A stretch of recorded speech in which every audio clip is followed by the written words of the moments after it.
اب 15ویں صدی میں ہم ہیں. اب ایک بات میں کہہ رہا ہوں اور وہ میری ذاتی رائے ہے، گمان اندازہ اس میں مجھ سے اختلاف کرنے کا ہر ایک کو حق ہے. میرے نزدیک 15ویں صدی ہجری اب مجدد کامل الامام المہدی سلسلہ تجدید خلافت کی آخری کڑی کے ظہور کا وقت ہے. اس میں مجھے ایک تو قرآن مجید سے اشارہ ملا ہے، اشارہ ہے، میں اسے تفسیر نہیں کہتا. میرے نزدیک قرآن مجید میں چند آیتیں سورہ مدثر کی اور چند آیتیں سورہ انشقاق کی بڑی عجیب ہے. سورہ مدثر کی آیات میں حضور کی آمد کا نقشہ کھینچا گیا ہے. کلا والقمر واللیل اذ ادبر والصبح اذا اسفر انہا لإحدی الکبر نذیرا للبشر لمن شاء منکم ان یتقدم او یتأخر. نہیں، قسم ہے چاند کی. کلا والقمر واللیل اذ ادبر، اور رات کی جبکہ وہ پیٹھ موڑ لے جانے لگے اور صبح کی جبکہ وہ روشن ہو جائے. حضور سے پہلے 600 برس ایسے گزرے ہیں دنیا میں کہ نبوت کا سورج نہیں تھا. بس چاند جیسے مستعار روشنی چاند کی ہوتی ہے تو سابقہ انبیاء کی مستعار روشنی تو کوئی دنیا میں تھی، دھندلی دھندلی جیسی چاند کی ہوتی ہے، لیکن وہ سورج نہیں تھا. لیکن اب وہ رات ختم ہو رہی ہے، واللیل اذ ادبر جا رہی ہے. محمد صلی اللہ علیہ وسلم کا سورج، یہ شمس نبوت و رسالت طلوع ہو گیا. والصبح اذا اسفر انہا لإحدی الکبر، بہت بڑی باتوں میں سے ایک بات ہے جو ہوئی ہے، وہ معمولی واقعہ نہیں ہے. احدی الکبر، یہ تاریخ انسانی کے عظیم ترین واقعات میں سے ہے. بے شک محمدی نذیرا للبشر، پوری نوع انسانی کے لیے نذیر بن کر آئے. یہ تو ہے حضور کا معاملہ. لیکن اب جو معاملہ ہونا ہے دوبارہ، اس لیے کہ خلافت علی منہاج نبوت دوبارہ اب قائم ہوگی انشاءاللہ. حضور کے بعد میں آپ کو بتا چکا ہوں، خلافت راشدہ ختم ہونے کے بعد سے زوال زوال زوال زوال زوال زوال زوال زوال زوال، تھوڑا سا 2.5 سال کا 2 سال کا وقفہ آیا ہے حضرت عمر بن عبدالعزیز کا، ورنہ زوال زوال زوال زوال زوال. اگرچہ اس زوال کو 1000 سال لگے ہیں. یہ عمارت جو محمد نے بنائی تھی ایک دن میں نہیں گر گئی صلی اللہ علیہ وسلم. کھنڈر بتا رہے ہیں عمارت عظیم تھی. 1000 سال کے بعد پھر یورپ کے سیلاب نے آ کر اس کو گرایا ہے، ختم کیا ہے. ورنہ 1000 سال تک سطوت و شوکت کے ساتھ امت مسلمہ تو موجود رہی ہے، چاہے اسلام جو ہے وہ حکومت کی سطح پر موجود نہیں تھا. بہرحال اب جو اس کا دور آیا ہے دوبارہ خلافت علی منہاج النبوہ کا دور، اس کا نقشہ سورہ انشقاق میں کھینچا گیا ہے. فلا اقسم بالشفق. اب دیکھیے سورج غروب ہو گیا. حضور کی بعثت کے وقت وہ سورج رسالت طلوع ہوا تھا، اب وہ سورج غروب ہو چکا ہے. سورج کے غروب ہونے کے بعد صرف روشنی رہ جاتی ہے شفق کی، سرخ سی، بس وہی باقی رہ گئی. باقی کیا رہ گیا؟ بدا الاسلام غریبا ویسعود کما بدا فطوبی للغرباء. فلا اقسم بالشفق واللیل وما وسق، رات کی سی تاریکی ہے اور جو کچھ اس نے اپنے اندر جمع کر لیا ہے. والقمر اذا اتسق، اور قسم ہے چاند کی جب کہ وہ بھر جائے. پورا بھرتا ہے کتنے دنوں میں؟ 14 دن میں. اور 14 صدیوں کے بعد اب پہلی صدی کا جس نے کہ تجدید کامل کی عمر بن عبدالعزیز، 14 صدیوں کے بعد اب 15ویں صدی میں الامام المہدی کے ظہور کا وقت قریب ہے. اب جو کچھ مجھے حضرت امام المہدی کے بارے میں کہنا ہے، دوبارہ اپنی بات دہرا رہا ہوں، یہ میرا ذاتی گمان ہے، اختلاف کیا جا سکتا ہے. میرا گمان یہ ہے کہ یہ اب جو مجدد آئیں گے وہ حضرت مہدی ہوں گے. پہلی بات تو یہ جان لیجئے کہ مہدی 2 ہیں، ایک شیعوں کے مہدی، ایک سنیوں کے مہدی. ان میں بڑا فرق ہے. شیعہ حضرات مہدی کو مانتے ہیں، وہ ان کے 12ویں امام ہیں. ان کے عقیدے کے مطابق انہیں پیدا ہونے کے فوراً بعد اس اندیشے سے کہ انہیں قتل کر دیا جائے گا ایک غار میں چھپا دیا گیا تھا. تقریباً 1200 برس سے وہ اس غار کے اندر ہیں. وہ روپوش ہیں، چھپے ہوئے ہیں، اسی لیے انہیں امام غائب کہا جاتا ہے. اور اب ان کا انتظار ہو رہا ہے، اس لیے انہیں امام منتظر بھی کہا جاتا ہے. اس لیے شیعوں کے دارالعلوم جو ہوتے ہیں دارالعلوم المنتظر، وہ اس لیے کہ ان کا انتظار کیا جا رہا ہے. تو یہ ہے اب وہ ان کا خیال ہے کہ آخری دور میں، آخری زمانے میں وہ ظاہر ہو جائیں گے، غار سے نکل آئیں گے. دیکھیے میں اس عقیدے کو اس بنا پر رد نہیں کرتا کہ یہ ناممکن ہے کہ کیسے کوئی شخص جو ہے 1200 برس تک کسی غار کے اندر زندہ رہ سکتا ہے. نہیں، میں سمجھتا ہوں ممکن ہے. 300 برس تک اصحاب کہف رہے کہ نہیں رہے؟ سوئے رہے. 300 ایئرس ہم مانتے ہیں. حضرت عیسیٰ اسی حیات عرضی کے ساتھ 2000 سال سے موجود ہیں آسمان پہ کہ نہیں؟ آپ کو معلوم ہے حضرت عزیر 100 برس تک مرنے کے بعد دوبارہ زندہ کر دیے گئے. فَأَمَاتَهُ اللَّهُ مِئَةَ عَامٍ ثُمَّ بَعَثَهُ. تو ناممکنات میں سے کوئی سوال پیدا نہیں ہوتا. لیکن یہ کہ آیا کوئی امامت معصومہ کا تصور قرآن اور حدیث سے ہمیں ملتا ہے؟ پھر یہ کیا یہ موروثی امامت کہ حضرت علی کی نسل جو حضرت فاطمہ سے چلی ہے اسی میں یہ امامت ہوگی، اس کے لیے ہمارے پاس کوئی دلیل نہیں ہے، ہم اس کو تسلیم نہیں کرتے۔ ہم تو سمجھتے ہیں کہ معصومیت ختم ہو گئی محمد الرسول اللہ صلی اللہ علیہ وسلم پر، خاتم المعصومین ہے محمد الرسول اللہ۔ اب ان کے بعد تو اجتہاد ہے اور خلافت ہے، عام معاملات میں اجتہاد ہوگا، نظام خلافت کا ہوگا۔ تو ہمارے نزدیک جو میں جس مہدی کا نام لے رہا ہوں وہ مہدی ہے جو ایک مجدد ہوں گے، جیسے کہ مجددین کے نام میں نے آپ کو گنوائے ہیں، مجدد الفسانی ہو، شاہ ولی اللہ ہو، سید احمد بریلوی ہو، شیخ الہند ہو، ایک ہوں گے انسان جو پیدا ہوں گے انسانوں کی طرح عام طور پر اپنی عمر کو پختگی کو پہنچیں گے، پھر وہ سامنے آئیں گے منظر پر، پھر وہ کام کریں گے، قیادت کریں گے، عرب میں ان کا ظہور ہوگا۔ دوسری بات یہ نوٹ کر لیجئے حضرت مہدی کے بارے میں، ہمارے ہاں احادیث کے جو مجموعے ہیں وہ جو ٹاپ کے 2 مجموعے ہیں ان میں کہیں حضرت مہدی کا ذکر نہیں ہے، نہ صحیح بخاری میں نہ صحیح مسلم میں، لیکن ہم اسے نظر انداز نہیں کر سکتے کہ صحائح ستہ کی بقیہ 4 کتابوں کے اندر موجود ہے، لہذا نظر انداز نہیں کر سکتے، اگنور کرنا ممکن نہیں ہے۔ اب اس میں میں چاہتا ہوں کہ کچھ حدیثیں آپ کو میں سناؤں جن میں حضرت مہدی کا تذکرہ کیا گیا ہے۔ پہلی ہے وعن عبداللہ ابن مسعود قال قال رسول اللہ صلی اللہ علیہ وسلم، حضرت عبداللہ ابن مسعود سے روایت ہے، وہ فرماتے ہیں کہ حضور نے ارشاد فرمایا لا تذهب الدنيا حتى يملك العرب رجل من اہل بیتی، یہ دنیا ختم نہیں ہوگی جب تک کہ عرب پر میرے اہل بیت میں سے ایک شخص کی حکومت قائم نہ ہو۔ اور آپ کو معلوم ہے کہ آج تک عرب پر حضور کے اہل بیت کی کوئی حکومت قائم نہیں ہوئی، اور جب قائم ہوئی بھی تھی حضرت علی کو اگر شمار کیا جائے، اس لیے کہ حضور نے وہ جو مشہور واقعہ ہے کہ ایک چادر میں لے لیا تھا حضرت علی کو اور حضرت فاطمہ اور حضرت حسنین کو، اللہم ہؤلاء اہل بیتی، اے اللہ یہ بھی میرے اہل بیت ہیں، تو حضرت علی کی بھی حکومت منعقد نہیں ہوئی، پورے عالم اسلام پر ان کی حکومت نہیں تھی، اس لیے کہ شام اور مصر دونوں صوبے جو ہیں انہوں نے ان کی اطاعت قبول نہیں کی تھی۔ اس حوالے سے یہ معاملہ ابھی ہونا ہے۔ لا تذهب الدنيا حتى يملك العرب رجل من اهل بيتي يواطئ اسمه اسمي، اس کا نام وہی ہوگا جو میرا نام ہے، یعنی محمد صلی اللہ علیہ وسلم، اور ان کا نام بھی مہدی کا نام بھی محمد، مہدی تو ان کا لقب ہے۔ یہ ترمذی میں بھی ہے، ابو داؤد میں بھی ہے، سنن ابی داؤد جامع ترمذی، بلکہ ابو داؤد میں ایک اور روایت ہے، قال حضور نے فرمایا لو لم يبقى من الدنيا الا يوم، اگر دنیا کی زندگی میں سے کچھ بھی نہ بچے سوائے ایک دن کے، لطول اللہ تعالی ذلك اليوم، تو اللہ تعالیٰ اس دن کو لمبا کر دے گا، حتی یبعث فیہ رجلا منی، یہاں تک کہ میرے خاندان میں سے ایک شخص کو اٹھائے گا، من اہل بیتی، میرے اہل بیت میں سے، یواطئ اسمہ اسمی و اسم ابیہ اسم ابی، جس کا نام میرے نام پر ہوگا، جس کے والد کا نام میرے والد کے نام پر ہوگا، محمد ابن عبداللہ ان کا نام ہوگا، اور وہ یملأ الارض قسطا وعدلا کما ملئت ظلما وجورا، وہ سرزمین عرب کو عدل اور انصاف سے اسی طرح بھر دیں گے جیسے کہ وہ ظلم اور زیادتی سے بھر چکی ہوگی۔ دوسری روایت ہے حضرت ابو سعید خدری رضی اللہ تعالیٰ عنہ سے، حضور نے فرمایا المہدی منی اجل الجبہۃ اقنى الانف يملأ الارض قسطا وعدلا كما ملئت ظلما وجورا يملك 7 سنين، رواہ داؤد، کہ مہدی مجھ میں سے ہوں گے بڑی روشن پیشانی والے اور بڑی کھڑی ناک والے، وہ زمین کو بھر دیں گے انصاف سے اور عدل سے جیسے کہ وہ ظلم سے بھری ہوئی ہوگی، اور وہ 7 برس تک حکومت کریں گے۔ عرب میں خالص خلافت علی منہاج النبوہ کا نظام حضرت مہدی کے ہاتھوں قائم ہوگا اور 7 برس تک قائم رہے گا عرب کے اندر، اس کا اگلا مرحلہ میں بعد میں بیان کروں گا۔ تیسری روایت، اور اس کو میں اس لیے خاص طور پر سنا رہا ہوں کہ اس میں وہی الفاظ آئے ہیں جو میں نے ابتدا میں حدیث آپ کو سنائی تھی اس کے الفاظ میں۔ عن ابی سعید قال ذکر رسول اللہ صلی اللہ علیہ وسلم بلاء یصیب هذه الامہ حتی لا یجد الرجل ملجا یلجا الیہ من الظلم، حضور نے ذکر فرمایا کہ ایک دور ایسا آئے گا انتہائی ابتلاء اور آزمائش اور مصائب کا کہ کسی شخص کو کوئی سر چھپانے کی جگہ نہیں ملے گی اس ظلم سے اپنے آپ کو بچانے کے لیے۔ فَيَبْعَثُ اللَّهُ رَجُلًا مِنْ عِتْرَتِي وَأَهْلِ بَيْتِي، تو پھر اللہ میرے خاندان میں سے میرے اہل بیت میں سے اٹھائے گا ایک شخص کو، فَيَمْلَأُ بِهِ الْأَرْضَ قِسْطًا وَعَدْلًا، اور اس کے ذریعے سے اللہ تعالیٰ زمین کو عدل و قسط سے بھر دے گا۔ یرضى عنہ ساکن السماء، یہ وہی الفاظ آ گئے، اب اس سے پھر راضی ہو جائیں گے آسمانوں میں رہنے والے بھی، وساکن الارض، اور زمین میں رہنے والے بھی۔ لا تدع السماء من قطرها شيئا الا ثبت، آسمان اپنا ایک قطرہ بھی نہیں روکے گا مگر یہ کہ اس کو زمین کے اوپر نثار کر دے گا، بارش کی شکل میں گرا دے گا۔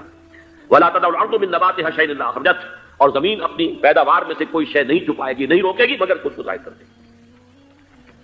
یا یہ کہ دنیا میں اقتدار کی کسی مسند پر انسان بیٹھا ہے، یا یہ کہ کوئی اس کے ہاتھ میں اختیار نہیں، یہ تمام جو حالات انسان پر طاری ہوتے ہیں ان کے جواب میں جو طرز عمل فکری اعتبار سے اور عملاً انسان اختیار کرتا ہے اس کے 4 درجے ہیں۔ پہلا درجہ ہے انتہائی گمراہی، ضل ضلالا بعیدا، وہ کیا ہے اگر عزت ہوئی، نعمتیں ملی، فلاں دیوی یا دیوتا کی نگاہ کرم ہے، اس کی کرپا سے یہ ہو گیا. اور اگر کوئی تکلیف آ گئی، مصیبت آ گئی، معلوم ہوتا ہے کہ فلاں دیوی یا دیوتا ہم سے ناراض ہو گیا، یہ کالی دیوی کی طرف سے کوئی مصیبت آ گئی ہے، یا یہ کہ یہ لکشمی دیوی کی نگاہ کرم ہے کہ ہمیں دولت مل گئی ہے. یہ تو ہے شرک. شرک ہونے کے اعتبار سے یہ ہے ضلالم بعیدا، انتہائی پستی. اس پستی سے اوپر آئیں گے تو توحید کی پہلی منزل ہے. عزت بھی اللہ نے دی. اگر کوئی تنگی آ گئی، فقر، تکلیف، کوئی ذلت، رسوائی، یہ بھی اللہ کی طرف سے. ایک اعتبار سے تو انسان ہدایت پر آ گیا. بڑی گہرائی تھی اس گندگی کی اور اس خباثت کی جو شرک جس کا نام ہے، اس سے انسان نکل آیا نجاست سے. توحید تو ہے لیکن ابھی اس میں اس کی گمراہی کا ایک ایلیمنٹ شامل ہے. اور یہ گمراہی سے جب تک آگے نہیں آئے گا، اوپر نہیں ابھرے گا، اس کا طرز عمل کیا ہوگا کہ ذرا کچھ مل گیا، عزت مل گئی، پھولے نہیں سما رہے، اب زمین پر قدم نہیں ٹک رہے، گردن اکڑ رہی، کہیں محرومی ہو گئی، کوئی تکلیف آ گئی، کوئی مشقت، فقر آ گیا، اب بجھ کر رہ گئے. ان دونوں کیفیات میں انسان کا پینڈولم جو ہے وہ ایکسٹریم کو جائے گا. یہ کب ہوگا؟ جبکہ انسان یہ سمجھتا ہے کہ اس دنیا میں جو دولت مل گئی یا عزت مل گئی تو یہ گویا کہ بڑی کوئی قابل فخر شے ہے، اور اگر یہاں پر کوئی تکلیف آ گئی، کوئی مصیبت آ گئی، فقر و فاقہ آ گیا تو یہ گویا کہ بہت ہی اہانت آمیز شے ہے. اگر یہ انسان سمجھے گا تو طرز عمل وہ نکلے گا نتیجے کے طور پر جو میں بیان کر چکا ہوں. یہ گمراہی ہے. اس گمراہی سے نکلیں گے تو آپ کس مقام پر آئے؟ دوسری منزل ہدایت کی کیا ہے؟ نہ یہ عزت ہے نہ یہ ذلت ہے، دونوں حیثیتیں برابر ہیں کہ یہ امتحان ہے. اسی لیے ان دونوں آیتوں میں ایک لفظ قدر مشترک ہے، اذا مبتلاہ فاما الانسان اذا مبتلاہ ربہ فاکرمہ ونعمہ. یہ بھی ایک ابتلا ہے، آزما رہا ہے اللہ. کبھی وہ دے کر آزماتا ہے، کبھی چھین کر آزماتا ہے، کبھی فقر و فاقہ سے آزماتا ہے، کبھی وہ کثرت دولت اور کثرت مال سے آزماتا ہے، کبھی وہ صحت دے کر آزماتا ہے کہ یہ قوت و توانائی اور صحت جو میں نے دی ہے یہ اس میں کیا کرتا ہے، کبھی وہ مرض کے ذریعے سے آزماتا ہے کہ صبر کرتا ہے کہ نہیں کرتا. ہمارے لیے شکوہ اور شکایت تو اس کی زبان پر نہیں آ جاتی، نالا اور سیون تو نہیں آ جاتا، تکلیف جھیلتا ہے کہ نہیں جھیلتا، اس میں تحمل ہے کہ نہیں ہے، تو صبر کرتا ہے یا شکر کرتا ہے. یہ دونوں کیفیات در حقیقت اس اعتبار سے مساوی ہے، یہ بھی امتحان، یہ بھی امتحان. یہ حقیقت جب سامنے ہوگی اب وہ پینڈولم جو ہے وہ بہت کم ہو جائے گا.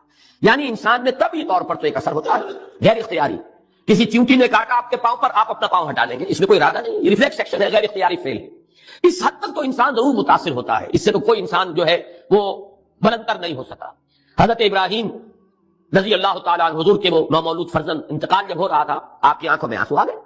اب یہ طبعی اثر ہے، ایک فیل ہے، انفعالی کیفیت ہے جو بالکل طبعی ہے، لیکن یہ نہیں کہ اس کی وجہ سے انسان کی زبان پر کوئی شکوہ آ جائے، کوئی شکایت آ جائے، یہ نہیں ہوگا. یہ ایمان کے منافی ہے. اسی طریقے سے اگر کوئی خوشی ہوئی ہے تو چہرے کے اوپر ایک نکھار آ جائے گا، تبسم آ جائے گا، اس سے زائد کہیں. اس حد تک تو یوں سمجھیے کہ انسان کا طبعی تقاضا ہے. اس سے زیادہ یہ پینڈولم اگر سوئنگ کر رہا ہے تو گویا کہ اس حقیقت سے انسان محجوب ہے کہ یہ بھی امتحان ہے، یہ بھی امتحان، جو ہم سورہ حدید میں پڑھ چکے ہیں. ما اصاب من مصیبت فی الارض ولا فی انفسکم الا فی کتاب من قبل ان نبراها ان ذلک علی اللہ یسیر لکی لا تعصوا علی ما فاتکم ولا تفرحوا بما آتاکم. اللہ تمہیں کچھ دے تو اتراؤ مت، اللہ تم سے کچھ چھین لے تو اس کے اوپر افسوس مت کرو. یہ نتیجہ ایمان کا نکلنا چاہیے. اگر تمہیں ایمان ہے اللہ پر، اگر تمہیں یقین ہے کہ جو کچھ ہوا ہے اللہ کے اذن کے بغیر نہیں ہوا، اگر تمہیں یقین ہے کہ اللہ نے جو میرے لیے طے کیا ہے اس میں میرے لیے خیر ہی ہے، چاہے فی الحال فی الوقت فوری طور پر مجھے ناگوار محسوس ہو رہی ہے بات، لیکن یقیناً میرے لیے اس میں خیر ہے میرے رب کی طرف سے کہ ہر کے ساتھ یہ مارے عین الطاف. ہم تو شارٹ سائٹڈ ہیں، ہم دیکھ نہیں سکتے کسی شے کو، ہم اس کے ظاہر کو دیکھ کر گھبرا اٹھتے ہیں کہ یہ تو تکلیف آ رہی، کیا پتا اسی کے پردے میں اللہ کی رحمت آ رہی. میں نے وہ رئیس امروی کے اشعار آپ کو کئی دفعہ سنائے ہیں. وہ وقت آیا کہ ہم کو قدرت ہماری سعی و عمل کا پھل دے، بتا رہی ہے یہ ظلمت شب کہ صبح نزدیک آ رہی ہے. ابھی ہے کچھ امتحان باقی، فلاکتوں کے نشان باقی، قدم نہ پیچھے ہٹے کہ قسمت ابھی ہمیں آزما رہی ہے. رئیس اہل نظر سے کہہ دو کہ آزمائش سے جی نہ ہارے، جسے سمجھتے ہو آزمائش وہی تو بگڑی بنا رہی ہے. اسی آزمائش سے تو بگڑی بنے گی، اسی سے تو تمہارا خیر جو ہے اجاگر ہوگا، سامنے آئے گا، پتہ چلے گا who's who, what is what. ابو بکر میں کتنا یقین اور ایمان تھا، یہ کیسے معلوم ہوگا؟ کیسے معلوم ہوگا کہ بلال میں کتنا سہار، کتنا تحمل تھا، کتنا صبر تھا اگر وہ مصیبت ان پر نہ آتی کہ جو امیہ ابن خلف کے ہاتھوں ان پر قیامت ٹوٹ رہی تھی. تو یہ ساری چیزیں جو ہے ما اصاب من مصیبت فی الارض ولا فی انفسکم الا فی کتاب من قبل ان نبرأ ان ذلک علی اللہ یسیر لکی لا تعصوا علی ما فاتکم ولا تفرحوا بما آتاکم واللہ لا یحب کل مختال فخور. اگر اس حقیقت سے محجوب ہو جاؤ گے تو پھر اختیال اور فخر اور گھمنڈ پیدا ہو جائے گا تمہارے اندر، یا دوسری طرف مایوسی، تمہاری ہمت ٹوٹ کر رہ جائے گی، خودکشی کرنے کو انسان آمادہ ہو جاتا ہے ذرا کوئی ناکامی دنیا میں آ گئی، کوئی تکلیف آ گئی. یہ ہے در حقیقت تیسری منزل، ہدایت کی دوسری سیڑھی. پہلا کیا تھا؟ لحاظ ضل ضلالا بعیدا، کوئی خیر مل گیا تو کسی دیوی کی نگاہ کرم، کوئی تکلیف آ گئی تو کسی دیوتا کی ناراضگی، یہ تو ہے ضل ضلالا بعید. اس سے اوپر آئے، یہ پہلی سیڑھی ہدایت کی ہے. عزت ہے تو اللہ کی طرف سے، اور اگر کوئی ذلت ہے، تنگی ہے تو اللہ کی طرف سے۔ یہ ہدایت کا آغاز ہو گیا، یہ توحید کی بنیادی منزل ہے۔ اس سے اگلی منزل، یہاں کی ذلت ذلت نہیں، یہاں کی عزت عزت نہیں۔ ذالک یوم التغابن، ہار اور جیت کے فیصلے کا دن تو قیامت کا دن ہے۔ وہاں معلوم ہوگا جس کو اس وقت عزت ملی وہ عزت والا ہے، جو اس وقت ذلیل ہو گیا وہ ذلت والا ہے۔ یہ تو امتحان ہے، دارالامتحان ہے۔ خلق الموت والحیات لیبلوکم ایکم احسن عملا، تو دارالامتحان ہے۔ امتحان ہونے کے ناطے دونوں برابر ہیں۔ اس سے اوپر ہے ایک چوتھی منزل، ہدایت کی تیسری منزل۔ وہ کیا ہے؟ عام طور پر انسان یہ سمجھتا ہے کہ یہ جو آزمائش ہے تنگی کی اور فقر و فاقہ کی، یہ سختر آزمائش ہے، اور نعمتوں کی بارش ہو تو یہ آسان آزمائش ہے۔ یہ بھی ابھی گمراہی کا ایک پرت جو ہے اس کی باقی ہے۔ ابھی ہدایت کا جو کامل جو ہوگا انکشاف، وہ کب ہوگا؟ جب انسان اس حقیقت کو جان لے کہ جہاں وسعت ہو، دس از دی رے آف ہوپ۔ یہ امت قرآن سے اپنا تعلق توڑ بیٹھے۔ اور نمبر 2 ہے وہی سرمایہ داری بندہ مومن کا دین، یہ بھی سرمایہ پرست بن چکا ہے، دولت کا پجاری بن چکا ہے۔ یہ میرے لیے رے آف ہوپ ہے۔ مادہ پرستی، دولت پرستی، سرمایہ پرستی، زر اندوزی، وَإِنَّهُ لِحُبِّ الْخَيْرِ لَشَدِيدٌ، ان 2 لعنتوں کے اندر یہ مبتلا ہے۔ جانتا ہوں یہ امت حامل قرآن ہے وہی سرمایہ داری بندہ مومن کا دین۔ اور تیسری سب سے تلخ حقیقت، اس کے جو علمی اور روحانی جو رہنمائی کرنے والے لوگ ہیں وہ اندر سے خالی ہیں، کھوکھلے۔ جانتا ہوں میں کہ مشرق کی اندھیری رات میں بے ید بیضا ہے پیران حرم کی آستین، علماء ہیں اور صوفیاء ہیں اور پیشوا ہیں اور مسند نشین ہیں اور سب کچھ ہے، لیکن کسی کے آستین میں وہ موسیٰ والا ید بیضا نہیں، خالی اندر سے کھوکھلے۔ اس کا نقشہ ایک حدیث میں آیا ہے جو لرزا دینے والی حدیث ہے۔ آج کا نقشہ ہے وہ بالکل۔ حضور نے فرمایا یوشک ان یاتی علی الناس زمان، مجھے اندیشہ ہے لوگوں پر ایک زمانہ ایسا آ جائے گا، ذرا گنتی کیجیے کیسا ہوگا۔ لا یبقى من الاسلام الا اسمہ، اسلام میں سے اس کے نام کے سوا کچھ نہیں بچے گا۔ کہاں ہے اسلام دنیا میں؟ دکھاؤ، اجتماعی سطح پر دکھاؤ کہاں ہے۔ ولا یبقى من القرآن الا رسمہ، اور قرآن میں سے سوائے اس کے رسم الخط کے کچھ نہیں بچے گا۔ معنی کہاں ہے قرآن کی؟ ہو رہی ہے اس کی طرف پیش قدمی ہو رہی ہے تدریجاً، لیکن یہ جو اس حدیث کا جو ہے مطلب سامنے ہے۔ مساجدہم عامرۃ، ان کی مسجدیں آباد تو بہت ہوں گی، بڑی بڑی مسجدیں، شاندار مسجدیں، عالی شان مسجدیں، بھری ہوئی بھرپور، جمعے کے اندر عیدین کا اجتماع۔ وہی خراب من الہدی، ہدایت سے خالی ہوں گی۔ ایک رسم پرستی ہو رہی ہوگی، ریچولیزم ہو رہی ہوگی، رہ گئی رسم ازاں روح بلالی نہ رہی، رہ گئے فلسفہ رہ گیا، تلقین غزالی نہ رہی۔ اور آخری بات، علماءہم شر من تحت عدیم السماء، ان کے علماء آسمان کی چھت کے نیچے کی بدترین مخلوق ہوں گے۔ من عندہم تخرج الفتنۃ وفیہم تعود، ان کے اندر سے فتنے برآمد ہوتے رہیں گے، فلاں کافر، فلاں یہ، فلاں وہ، فلاں وہ، اور فتنے ان کے اندر ہی جو ہے داخل ہوتے رہیں گے دوبارہ۔ یہ حدیث ہے۔ بہرحال یہ صورت تو ہے، لیکن ابلیس عجیب بات کہتا ہے، وہ میں چاہتا ہوں سمجھ لیں، وہ فلسفے کا بڑا ایک گہرا مسئلہ ہے۔ عصر حاضر کے تقاضاؤں سے ہے، لیکن یہ خوف ہو نہ جائے آشکارا شر پیغمبر کہیں۔ مجھے مسلمانوں سے اتنا خوف نہیں ہے کہ یہ دوبارہ شر پیغمبر کو لے آئیں گے، عصر حاضر کے تقاضاؤں سے خوف ہے۔ یہ کیا بات کہی؟ آپ نے کبھی سوچا بھی نہ ہوگا شاید۔ دیکھیے یہ ایک فلسفہ ہے، ہیگل کا ہے، پھر اسی پر مارکس کا فلسفہ آیا ہے، میٹیریلزم، ڈائلیکٹیکل میٹریلزم۔ وہ فلسفہ کیا ہے؟ دنیا میں ایک سلسلہ چل رہا ہے، تصادم اور ارتقاء۔ ایک نظریہ سامنے آیا، اسے انسان نے ٹرائی کیا، اس کی خرابیاں ظاہر ہوئیں، تو اسی کی کوکھ سے اس کا ایک اینٹی تھیسس وجود میں آ گیا۔ اب دونوں میں ٹکراؤ ہوا، ان دونوں کے ٹکراؤ سے ایک نئی تیسری چیز ڈیولپ ہو گئی جو پہلے سے بہرحال بہتر ہوتی ہے۔ اب جو یہ نئی چیز بنی یہ خود تھیسس بن جاتا ہے، کیونکہ یہ بھی آسمانی ہدایت پر مبنی نہیں ہے، اندھے بہرے مادے کا سفر ہے جو جاری ہے، مکمل تو نہیں ہوتا، حق کامل تو نہیں ہوتا۔ اس میں جو ڈیفیشنسی ہے وہ پھر اپنا ایک ریئیکشن پیدا کرتی ہے، پھر وہ تھیسس پھر اینٹی تھیسس کو جنم دیتا ہے، پھر ان میں ٹکراؤ ہوتا ہے، پھر آگے بڑھتا ہے۔ یہ ہے جس کو کہتے ہیں ڈائلیکٹیکل میٹیریلزم۔ یہ تاریخ چل رہی ہے، اس اعتبار سے اس میں کوئی شک نہیں کہ جہاں ایک طرف وہ خیر و شر کا معاملہ چل رہا ہے، وہیں پر بھی اسی پروسیس کے دوران یہ جو ایک ڈائلیکٹیکل پروسیس ہے یہ بھی آگے بڑھ رہا ہے۔ نو انسانی بحثیت مجموعی شر سے خیر کی طرف آ رہی ہے۔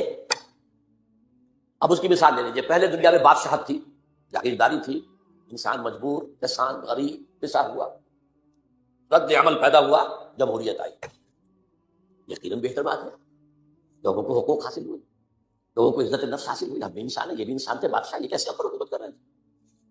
اب اس کے اندر کیپٹلزم پیدا ہو گیا، نتیجہ کیا نکلا؟ پہلے بادشاہ سر پر سوار تھا، اب سرمایہ دار سوار ہو گئے، پہلے جاگیردار سوار تھا، اب کارخانے دار سوار ہو گئے، رست از یک بند کا استاد در بندے دیگر، آسمان سے گرے کھجور میں اٹک گئے، پھر رد عمل ہوا، پھر کمیونزم برآمد ہوا، اسی کی کوشش کیپٹلزم کا رد عمل کمیونزم تھا۔ اب یہ شکل ہے کہ جو چل رہی ہے وہ کمیونزم مر گیا ہے، اب انسان ایک دو راہ پر کھڑا، اب آگے کہاں جائے گا؟ یہ ڈائلیکٹیکل پروسیس کہاں جائے گا؟ مغربی دنیا سمجھ رہی ہے کہ ہمارا نظام ہی بس جیت گیا ہمیشہ کے لیے، ہمارا جو سیکولر لبرل اور عوامی حاکمیت پر مبنی جمہوریت کا نظام، اور ہمارا جو پرائیویٹ اونرشپ اور انٹرسٹ اور بینکنگ پر مبنی ہمارا معاشی نظام، بس یہی بہترین ہے، جیت گئے، اب یہ فائنل جیت ہے، اینڈ آف ہسٹری۔ فوکویاما نے کتاب لکھی، اب انسان اپنی آخری حد کو پہنچا، جس پر پھر ہنٹنگٹن نے کہا نہیں ابھی ایک تصادم ہونا ہے، اس نے تہذیبوں کا تصادم کا نام دیا تھا، لیکن ایک اور شخص نے بعد میں کہا نظاموں کا تصادم۔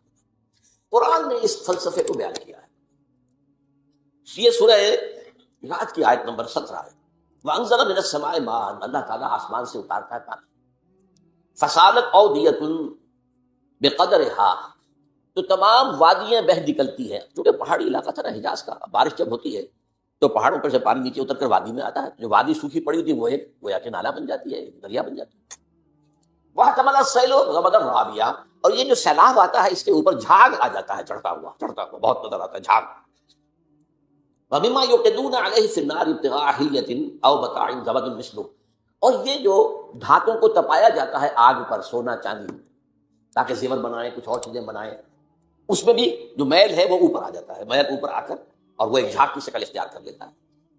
کذالک یضرب اللہ الحق والباطل، اسی طریقے سے حق اور باطل کے درمیان تصادم ہوتا ہے۔ فاما الزبد فیذهب جفاء، تو جو اوپر کا جھاگ جگاڑ ہوتا ہے وہ تو ختم ہو جاتا ہے، سوکھ جاتا ہے۔ واما ما ينفع الناس فيمكث في الارض، جو لوگوں کے لیے بہتر شے ہوتی ہے وہ زمین کے اندر رک جاتی ہے، ٹک جاتی ہے، پانی زمین میں جذب ہو گیا، جھاگ ختم ہو گیا۔ تو اسی طریقے سے یہ تھیسس اینٹی تھیسس کے ٹکراؤ میں جب سنتھسس ہوتا ہے تو بہت سا میل کچیل نکل جاتا ہے، ختم ہو جاتا ہے، اور جو انسانیت کے حق میں مفید تر شے ہوتی ہے باقی رہتی ہے۔ یہ عمل جاری ہے، اور اقبال نے اصل میں اسی اعتبار سے کہا ہے کہ اسی عمل کا منطقی نتیجہ یہ ہے کہ اسلام آئے گا۔ ہر کجا بینی جہان رنگ و بو، ہاں کہ از خاکش بیورد آرزو، یا ضرور مصطفیٰ ہورا بہاس، یا حدود اندر تلاش مصطفیٰ۔ اصل میں یہ جو عمل جاری ہے اور جس کے اندر کے اچھی امیدیں ہیں انسان کی شامل ہیں، امیدوں کے چراغ جلتے ہیں کہ انسان کے لیے کوئی بہتر مستقبل آ جائے گا، تو جو کچھ اس میں خیر ہے وہ محمد کا عطا کرتا ہے، اور ابھی یہ محمد کی تلاش میں چل رہا ہے۔ یا نور مصطفیٰ اورا بہاس، یا ہنوز اندر تلاش مصطفیٰ، جائے گا وہیں پر اسی طرح۔ اچھا، اب جو میں نے آپ کے سامنے عرض کیا کہ یہ جو باطل کی سب بندی ہے، اس میں وہ جو پرانا ایک مقولہ ہے، نہ ہر زن درست و نہ ہر مرد مرد، خدا پنج انگوش یکساں میں کر، تو اس سب بندی میں سب برابر نہیں ہے۔ دیکھیے عیسائیوں میں 3 تقسیمیں ہیں، ایک مذہبی تقسیم ہے، کیتھولکس اور پروٹیسٹنٹس، اور پھر پروٹیسٹنٹس کے اندر نیو کونس، یہ دفعہ آپ پڑھتے ہوں گے، اور ایونجلسٹ آج کل سب سے زیادہ ایکٹیو، ایک تو ان کے درمیان اختلاف ہے۔ نمبر 2، کیتھولک، جب جان لیجئے کہ یورپ جو ہے، مین لینڈ یورپ اس کیتھولک نیئرلی 100%، امریکہ اور برطانیہ یہ ہے پروٹیسٹنٹس۔ پھر ان کے اندر بھی ایک تقسیم ہے، کچھ لوگ مذہبی ہیں، کچھ سیکولر ہیں، جنہیں پرواہ نہیں ہے، نہ کیتھولسزم سے پرواہ ہے، بحث ہے، نہ پروٹیسٹنٹزم سے، جیسے کہ ہر جگہ ہوتا ہے، ہمارے یہاں بھی ہے، ایسے لوگ بھی ہیں جنہیں کو خاص سروکار ہے، کہنے کو وہ شیعہ ہیں، وہ شیعہ کیا ہے؟ کچھ بھی نہیں، کہنے کو سنی ہے، سنی کیا؟ کچھ بھی نہیں، مذہب کو خاص سروکار ہی نہیں، تو کہاں کی شیعت، کہاں کی سنیت۔ اسی طریقے سے یہودیوں میں تقسیم ہے، ایک یہودی ہے مذہبی پریکٹسنگ، ان کی تصویر اگر کبھی آپ نے اخبارات میں دیکھی ہو، لمبے لمبے ان کے بال ہوتے ہیں، اور خاص طور پر یہ قلمیں جو ہے یہ ان کو وہ دے کر چھلے بنا کر لٹکاتے ہیں، بہت خوبصورت لگتے ہیں، اس میں کوئی شک نہیں، اور بال بڑے بڑے، اور سیاہ ہیٹ، اور لمبے سیاہ کوٹ، آج کل تو نہیں ہوتی وہ، لیکن یہ کہ کوٹ لمبے ہوتے ہیں، یہ یہودی ہے پریکٹسنگ۔ پھر یہ کہ اگر یہ گھر پر بھی ہوگا تو اس کے سر پر ایک چھوٹی سی ٹوپی ضرور ہوگی، باہر نکلے گا تو ہیٹ ہوگا، بلیک ہیٹ، چھوٹی سی ٹوپی چپکی ہوئی ہوگی اس کی کھوپڑی کے ساتھ۔ یہ یہودی ہے پریکٹسنگ، اور ایک سیکولر یہودی جنہیں مذہب سے کوئی سروکار نہیں، نسلاً یہودی ہیں، بس ٹھیک ہے۔ اور دوسری طرف ایک اور تقسیم ہے جسے بہت کم لوگ جانتے ہیں، سفیرڈین اینڈ ایشکنازیم۔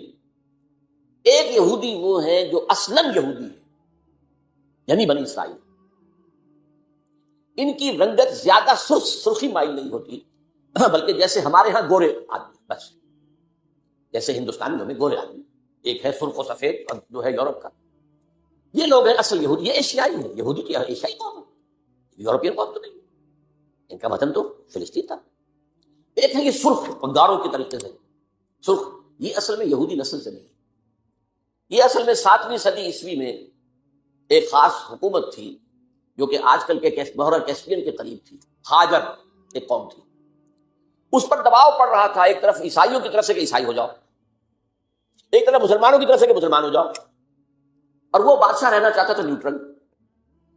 وہ جو دو چکی کے دو پارٹوں میں آ گیا تو اس نے ایک فیصلہ کیا، اس نے کچھ عیسائی علماء کو بلایا، کچھ یہودی علماء کو بلایا، اپنے ہاں مناظرہ کرایا، جب مناظرے میں بھی کوئی خاص فیصلہ کوئی بات نہیں ہو سکتی، اب اس نے علیحدگی میں بلایا عیسائیوں کو، تمہارے نزدیک عیسائی بہتر ہیں یا یہودی بہتر ہیں، مسلمان بہتر ہیں یا یہودی بہتر ہیں؟ کیا یہودی؟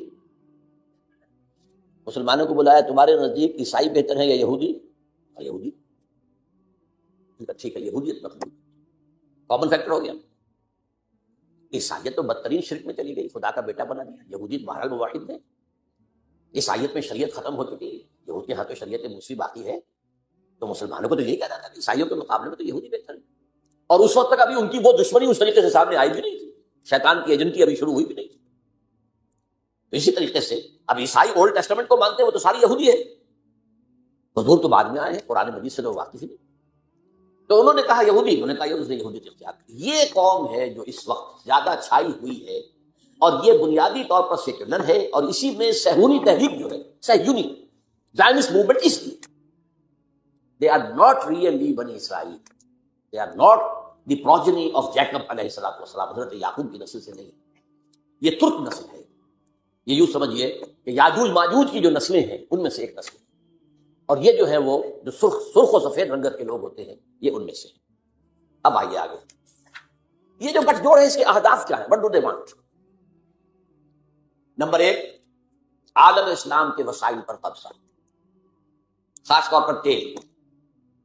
اس وقت دنیا کے اندر کرائسس آنے والا ہے تیل کے معاملے میں، شدید، اور تیل جس طریقے سے ان صنعتی ممالک کے لیے ایک ناگزیر شے بن گئی ہے، جیسے ہم ہوا کے بغیر نہیں جی سکتے، وہ تیل کے بغیر نہیں جی سکتے، تو انہیں تو چاہیے۔ عراق کا جو قبضہ ہے تیل کا پیش نظر تھا، اور افغانستان میں بھی ان کے پیش نظر یہ تھا کہ افغانستان کے راستے سے سینٹرل ایشیا کی جو تیل اور گیس کے ذخائر ہیں ان کو کھینچا جائے۔ تو پہلی بات تو ہے یہ وسائل، عالم اسلام کے وسائل پر قبضہ۔ نمبر 2، عالمی مالیاتی استعمار، پوری دنیا میں ایک امپیریلزم، نیا امپیریلزم، لیکن وہ امپیریلزم جو ہے کولونائزیشن کی شکل میں نہیں، اس شکل میں نہیں کہ انگریز آیا اور ہندوستان کو اس نے غلام بنا لیا، کوئی گیا اور کسی نے لیبیا کو غلام بنا لیا، کسی نے موراکو کو غلام بنا لیا، کسی نے انڈونیشیا کو، نہیں، غلام بنانے کی ضرورت ہی نہیں ہے۔ آپ غلام بنائیں گے وہ آپ کو ماریں گے، آپ ان کو ماریں گے، فائدہ کیا ہے؟ ایسا مالیاتی نظام بناؤ کہ یہ سب بن جائیں حیوان بن کر کام کریں، مشقت کریں، اس مشقت سے جو حاصل ہو اس کو ہم اپنے بینکنگ کے نظام کے ذریعے سے اس کی کریم کھینچ لیں، کلچر چھوڑ دیں، بتاؤ آخر انہیں بھی تو سسٹین تو کرنا ہے نا، وہ ختم ہو جائیں گے تو پھر آگے محنت کون کرے گا؟ آگے والا جو ہے شام کو گھوڑے کو چارہ نہیں ڈالے گا، اگر کوئی چنا ونا نہیں دال وال نہیں دے گا تو اگلے کیسے جو دے گا؟ لہٰذا وہ ان کو چھوڑ دو، کریم کھینچ دو۔ تو تمہیں آم کھانے سے غرض ہے کہ پیڑ گرنے سے؟ یہ ہے عالمی مالیاتی سسٹم، اس کا بھی سربراہ امام امریکہ ہے، اور اس سے بھی اوپر ٹاپ پر اصل میں یہودی بینکرز، بینکوں کا نظام انہوں نے ایجاد کیا۔ یہ اس پروسیس کا حصہ ہے جو میں نے کہا تھا، انہوں نے جو ریگین کی اپنی پوزیشن عیسائیوں کے مقابلے میں، تو بینکنگ کا نظام، ای بنوک، ای فکر چالاک یہود، نور حق السینہ آدم ربود، اس بینکوں کے نظام نے انسان کے اندر سے جو نور حق ہے، وہ جو روح ربانی ہے، اسے کھینچ لیا، سب کر لیا۔ تا کہو بالا نہ گرد دی نظام، دانش و تہذیب و دی سودائے خام، جب تک یہ نظام کہو بالا نہیں ہوگا، کہاں کی دانش، کہاں کی تہذیب، کہاں کا مذہب، کہاں کا دین، یہ سب نام ہے جنہیں قل ہی الا اسماء سمیتموها. تو دوسری بات یہ ہوگی. تیسری بات ہے وہ اپنی تہذیب کا تحفظ کر، اپنی تہذیب اور تمدن دونوں. یہ جو اقبال نے لفظ استعمال کیا ہے تہذیب نے، پھر اپنے درندوں کو، میں حیران ہوں اس شخص کے بارے میں، وہ الفاظ جو آج بش کہہ رہا، اور سویلائزیشن ہمیں خطرہ، ہماری تہذیب کو خطرہ، یہ سارے کے سارے تل گئے ہماری تہذیب کو ختم کرنے میں. اور بیل ہی یہی الفاظ استعمال کیے تھے اپنے وقت کے فرعون اعظم نے، مصر کا فرعون. ان ہاذان لساحران یریدان ان یخرجاکم من ارضکم بسحرہما ویذھبا بطریقتکم المثلی. یہ جو موسیٰ اور ہارون آ گئے نا، یہ دو جادوگر ہیں، یہ چاہتے ہیں اپنے جادو کے بل پر تمہیں اپنے ملک سے بے دخل کر دیں اور تمہاری مثالی تہذیب کو ختم کر دیں. ویذھبا بطریقتکم المثلی. آج در حقیقت وہ چاہتے ہیں کہ اپنی اس تہذیب اور تمدن کا اور اپنے نظام کا، خاص طور پر مالیاتی نظام، وہ سارا معاملہ جو مالیاتی استحصال کا ہے وہ تو اسی پر تو مبنی ہے. مالیاتی نظام ختم تو ختم. اور وہ اسی لیے عالم اسلام پر اس نظام کو، تہذیب جمع تمدن، اس کو ٹھوسنا چاہتے ہیں بزور طاقت. اس کے لیے ڈالر بھی خرچ کر رہے ہیں، ارب ہا ارب، خرب ہا خرب. اس کے لیے این جی اوز کی فوجوں کی فوجیں ہیں جو بنا دی گئی ہیں. اس کے لیے نہ معلوم کس طریقے سے، کیسے ہمارے ہاں کے ٹیلی ویژن چینلز کو خریدا گیا ہے اور ان کے ذریعے سے جو ہے وہ ساری اپنی ویلیوز کو پروپیگیٹ کر رہے ہیں اور اسلام کے شعائر کی بےخبری کر رہے ہیں. سارا کچھ ظاہر بات ہے، پیسہ ان کے پاس ہے، اقتدار ان کے پاس ہے، طاقت ان کے پاس ہے، وہ چاہتے ہیں. اور اب سے کچھ پہلے تک تو ایک معاملہ اور تھا، اب کچھ اور ہو گیا، یہ بھی نوٹ کر لیجیے. اب سے کچھ پہلے تک ان کا معاملہ یہ تھا کہ اسلام ایز اے مذہب سے ہماری کوئی دشمنی نہیں، ہم اسلام as a then, political Islam, یہ نظام کی بات جو تم کرتے ہو، یہ خلافت کا نام جو لیتے ہو، یہ ہم برداشت نہیں کر سکتے. Nothing doing. اب ہوتے ہوتے وہ یہاں تک آ گئے ہیں کہ اصل میں تو سارے برائی کے بیج ان کے خیال میں مذہب میں. اب ان کے جو رائٹرز ہیں اور ان کے بڑے بڑے جو لوگ مفکرین ہیں وہ کہہ رہے ہیں Islam in itself, Quran in itself, Muhammad in himself is evil. نعوذ باللہ من ذلک. قرآن ایول ہے، اسلام ایول ہے اور محمد ایول ہے. یہ ایک عظیم جنگ ہے اسلام اور مسلمانوں کے خلاف، اسلامی تہذیب و تمدن کے خلاف. وہ اس میں چاہتے ہیں کہ اسلام کی بہتری کریں. نمبر 4 یہ اسلام کے احیاء کے عمل کو ہر قیمت پر روکنا ہے، ایٹ اینی کاسٹ، کم وقت میں جہاں بھی سر اٹھائے گا کچل دیں. یہ ان کا چوتھا ہدف. 5واں، یہ ذرا لمبی سی بات ہے تھوڑی سی، یہ ہے ایک علاقائی پروگرام. ایک بہت بڑی جنگ ہونی ہو تو ہو، اور ہو جائے اور جلد از جلد ہو جائے، آرمیگیڈون. نتیجے میں گریٹر اسرائیل قائم ہو جائے تاکہ پوری دنیا میں جو ڈائسپورا میں ابھی اسرائیلی پھیلے ہوئے ہیں وہ آ جائیں. مسجد اقصی اور گنبد صخرہ گرایا جائے. تھرڈ ٹیمپل حضرت سلیمان کا بنایا ہوا معبد تیسری مرتبہ تعمیر کیا جائے. اس میں حضرت داؤد کا تخت لا کر رکھا جائے. وہ تخت آج بھی موجود ہے، ویسٹ منسٹر ایبے، برطانیہ کی پارلیمنٹ کے ساتھ جو چرچ ہے اس میں وہ رکھا ہوا ہے. وہ ایک پتھر تھا جس پر حضرت داؤد علیہ السلام کو بٹھا کر ان کی تاج پوشی کی گئی تھی. وہ رہا ہے، ہیکل کے اندر موجود رہا. وہاں سے ٹائٹس رومی لے گیا سن 70 میں اسے. روم سے گیا آئرلینڈ سے آیا اسکاٹ لینڈ سے آیا برطانیہ. اب وہ وہاں موجود ہے اور برطانیہ میں بادشاہ ملکہ کی کورونیشن جو ہوتی ہے اسی پتھر پر بٹھا کر ہوتی ہے. جب وہ آ جائے گا تو یہ چیزیں تو مشترک ہیں ان کے درمیان.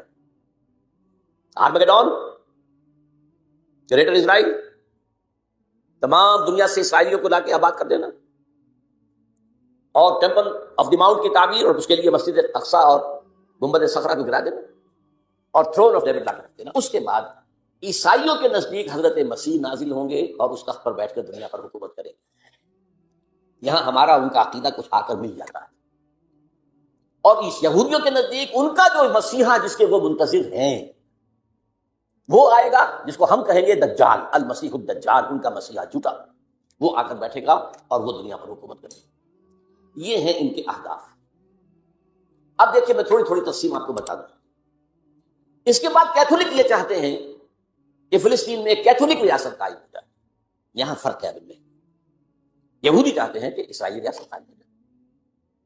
اچھا، کیتھولکس اور یورپینز اتنے زیادہ پرو یہودی نہیں ہیں جتنے کہ پروٹیسٹنٹس اور ایونجلسٹ اور جو کون سے ہیں برطانیہ اور امریکہ، ان میں تھوڑا تھوڑے فرق جو ہیں اس اعتبار سے رہتے ہیں۔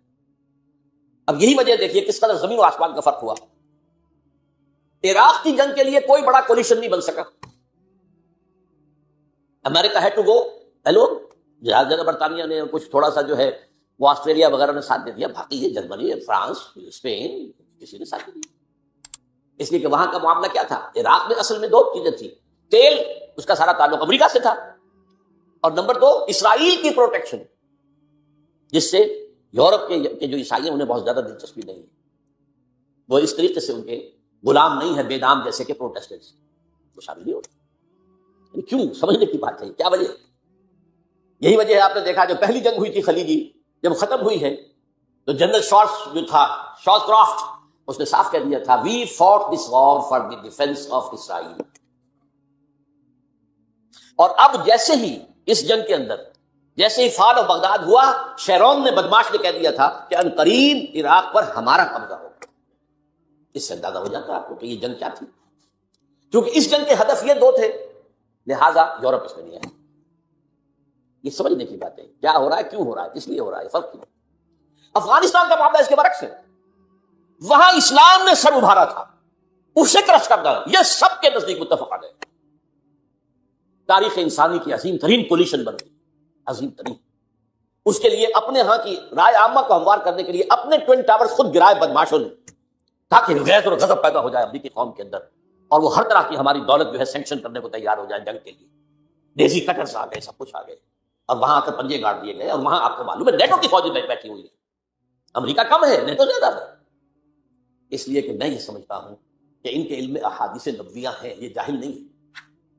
ایک حدیث یہ ہے کہ جب آخری مقابلہ ہوگا حضرت عیسیٰ اور ان کے ساتھ اہل ایمان شامل ہوں گے اور یہودیوں کے مابین، تو کوئی درخت کوئی پتھر یہودی کو پناہ نہیں دے گا، بلکہ کہے گا اے مسلمان، اے بھائی، یہ یہودی میرے پیچھے چھپا ہوا ہے، اس کو آ کے قتل کر دو، سوائے غرقد کے، ایک درخت ہے وہ یہودیوں کا ہمدرد ہے، اور اب غرقد ہی سب سے بڑے پیمانے پر اسرائیل میں کاشت کیا گیا ہے۔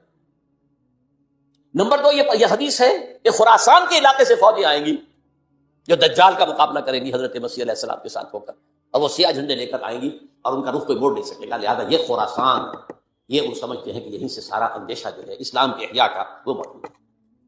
اس اعتبار سے افغانستان میں ان کی جنگ کا ہدف کچھ اور ہے، عراق میں ان کی جنگ کا ہدف کچھ اور ہے، ان کے مابین اتفاق بھی ہے، اختلاف بھی ہے، تھوڑا تھوڑا درمیان کے اندر پالیسیز کا اختلاف بھی ہے، لیکن بحثیت مجموعی جو ہے ان کے اندر اتفاق رائے موجود ہے، اور یہ ہے بٹوین دی لائنز۔